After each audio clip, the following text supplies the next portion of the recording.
تیسری دلیل ہماری عبداللہ ابن عباس رضی اللہ تعالیٰ عنہ کی روایت ہے۔ عبداللہ ابن عباس رضی اللہ تعالیٰ عنہ ترمذی شریف جلد ثانی صفحہ نمبر 117 کے اندر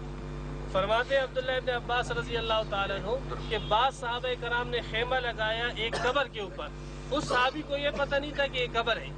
جب خیمہ لگا دیا اور وہاں بیٹھ گئے تو قبر سے اسے آواز آئی کہ کوئی شخص قبر کے اندر سورہ ملک پڑھ رہا ہے۔ کہا میں سورہ ملک سنتا گیا حتیٰ کہ اس نے پوری سورہ ملک پڑھ لی۔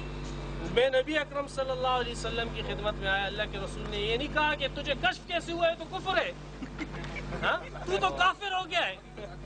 تو تو دائرہ اسلام سے خارج ہو گیا ہے، تو تو جو ہے مرتد ہو گیا، توبہ کر۔ نہیں، اللہ کے رسول نے فرمایا یہ تو سورہ ملک کی فضیلت ہے، جو سورہ ملک پڑھتا ہے اللہ تعالیٰ اس کو عذاب قبر سے محفوظ فرماتے ہیں۔ عبداللہ ابن عباس رضی اللہ تعالیٰ عنہ صفحہ نمبر 117 ترمذی شریف جلد ثانی،